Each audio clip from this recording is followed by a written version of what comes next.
Prova oral. Prova oral, né, nós sabemos que ela é permeada, contornada por lendas. Lendas e lendas surgem a respeito das provas orais. A examinadora que faz o candidato chorar, o examinador que pergunta a última da última doutrina mais moderna, né? O pânico que aflige todos os candidatos para uma prova oral. É verdade? Eu posso falar com relação ao pânico? Acontece. Acontece mesmo, o César sabe disso. O momento pré-prova oral é um momento de muita tensão, muita mesmo. Se tem muito a perder, se tem provas já com aprovações garantidas. É o último passo para uma aprovação no concurso da magistratura, por exemplo. E realmente é um momento tenso. Não podemos dizer que não. Mas o que eu te diria é o seguinte. É um momento tenso para todo mundo. Se você não consegue dormir na noite anterior do concurso, saiba que ninguém dos teus concorrentes está conseguindo dormir. Se você está com dores nas colunas, nas pernas, com fome, sede e suando em bicas, saiba que todo mundo assim estará. A diferença é que algumas pessoas demonstram o seu nervosismo na hora da banca e outras pessoas não. Algumas pessoas conseguem responder as questões de uma maneira aparentemente tranquilas, mas não ousem pensar, não arrisquem pensar que tem alguém tranquilo ali, porque não tem. Tá? E o que seria a única coisa que por enquanto eu traria? Prova oral. Postura diz muito sobre uma pessoa. Se a pessoa chega com o ombro caído, com uma voz baixa, com pouca confiança em si, isso representa algo na banca e é uma questão subliminar e de processo comunicativo. A pessoa não está com confiança em si. Agora, se chega uma pessoa com uma postura adequada, com uma imposição de voz adequada, certamente ela vai transmitir algo muito diferente da primeira. E veja que nenhuma nem outra está sendo submetida à avaliação teórica, simplesmente uma comparação postural, que diz muito sobre uma pessoa. Você quer falar alguma coisa? Sim. Fique à vontade. Em relação à postura que o Fabrício mencionou, isso traz muita segurança. Segurança tanto para a pessoa que faz a prova, quanto para o examinador que vai colher a impressão do aquele candidato que possivelmente seja a primeira vez que esteja diante dele. Claro, se é um examinador que você já conhece, eventualmente o caso de um professor, se tem uma relação de segurança um pouco maior, é uma questão diferente. Mas em regra nós não conhecemos os examinadores e a questão da postura realmente é fundamental para que traga segurança então para ambos os lados. Mas eu gostaria de voltar um pouquinho na questão da estratégia. Cada prova tem a sua estratégia. E se vocês conseguirem passar na primeira prova, vocês já estão aptos, eu diria que vocês já estão aptos para passar todas as outras etapas. Por quê? Porque as estratégias são diferentes. Veja, se vocês no universo de 3 mil, 5 mil, 7 mil candidatos conseguem ficar entre os 100, 200 primeiros colocados numa prova objetiva, você já tem o conhecimento suficiente para avançar. E aí utilizar os conhecimentos e as estratégias em cada etapa. Por quê? A prova objetiva é uma forma de avaliação. Prova discursiva, com provas de sentença, por exemplo, nós também temos o nosso curso de sentença aqui na SMAF, nós vamos passar técnicas de sentença. Técnicas de sentença, da estrutura, a partir do momento qual é a estrutura da sentença, o que não pode faltar numa sentença.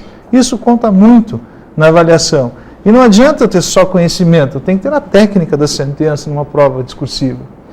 E posteriormente, uma prova oral, como o Fabrício mencionou, a questão da postura, a questão da segurança, a questão de você poder passar uma tranquilidade de que aquela profissão que você vai exercer, para a qual o concurso público traz essa opção, então você vai ter que demonstrar aquilo na prova oral, naquele confronto direto com os examinadores. Então a estratégia, a postura e a segurança são fundamentos importantíssimos dentro do sucesso no concurso público. Aproveita essa tua abordagem à postura, César, e lembro de um curso de técnicas de conciliação que nós fizemos há pouco tempo, em que o palestrante perguntou aos que estavam assistindo o curso a porcentagem que a fala, o ato de falar, representa num processo comunicativo. E várias hipóteses surgiram, cada um manifestou sua opinião no achismo, né? Eu acho que a fala representa 53%, eu acho que a fala representa 80%, 72%, enfim.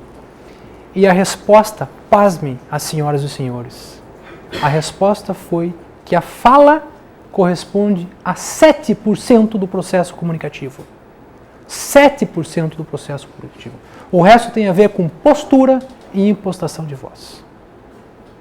Todas mensagens subliminares que não têm absolutamente nada a ver numa relação direta com fala.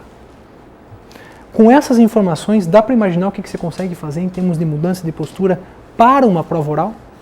A fala representa 7% do processo comunicativo, meus amigos. Isso é muito pouco. Há muito o que explorar além da pura e simples teoria, da pura e simples fala. Algo que é muito interessante, e vários cursos, principalmente do pessoal da psicologia, trabalham, é a questão do controle emocional. Mas como fazer isso? Como se controlar emocionalmente para um momento tenso como uma prova oral? E uma frase que nós conseguimos construir seria essa aqui: controle-se emocionalmente chegando antes pelas avenidas mentais. O que eu quero dizer com isso? Vou usar o contexto de uma prova oral, que imagino que desejo que muitos possam vivenciar essa experiência que é única. Eu desejo que vocês tenham essa experiência que é incrível. Imaginemos, cada um se imagina numa prova oral. A primeira coisa que nos vem em mente são aquelas lendas, né? O pânico, o medo, enfim, o branco que dá e tal. Só que tem tantas outras coisas que nós podemos pensar. Por exemplo, como estará a temperatura?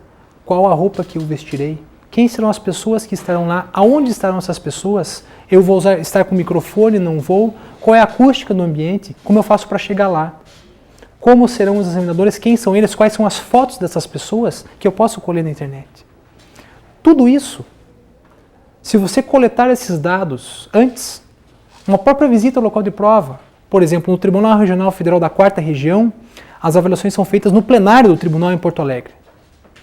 Vá alguns dias antes para a prova oral e visite o tribunal. Vá até o plenário, sinta a acústica no ambiente, veja as paredes, perceba onde vai estar a banca examinadora, onde você vai ficar, se estará sentada ou em pé, se você vai ter microfone ou não. Perceba, colha esses dados e aí sim, coloque-se no lugar de prova.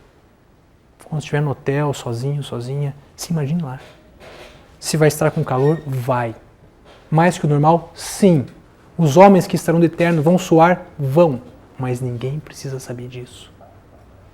Anteveja todas as situações, porque o nosso cérebro é capaz disso. Nós podemos criar situações antes delas acontecerem. Podemos imaginar cenários. Imagine-se nesse cenário que você já visitou.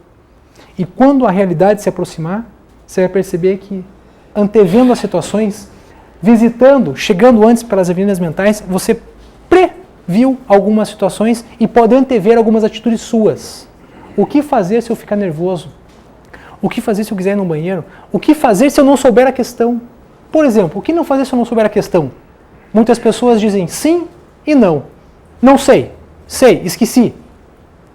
O que você acha do desconheço, excelência? Perceba que você disse que não sabe nada. Disse que não vai responder a questão, mas você não carrega aquele peso terrível do não sei, não lembro, não estudei, sei lá. Sei lá, evite, né? Mas o desconheço, excelência, é incrível, porque você pode falar, desconheço, excelência. Nossa, dá a impressão que você respondeu. Mas as táticas são essas, é postura e impostação de voz, muito disso. A prova oral começa na chegada, como que você vai chegar até no local da prova? Você vai chegar olhando nos olhos dos examinadores ou vai chegar olhando pro pé, pro teto, ou pro teto, enfim. Isso é prever situações, isso é chegar antes pelas avenidas mentais. Seria mais ou menos no primeiro encontro. Elas vão encontrar com eles, vão encontrar com elas, mas e agora? Se ele falar isso, eu vou falar aquilo. Ah, mas se ele me levar comida japonesa, eu não sei como é que vai ser aquela questão do palitinho. Né? Vou pedir aquele com elástico, não vou sugerir outro restaurante, mas não tem intimidade. Isso é visitar antes pelas avenidas mentais.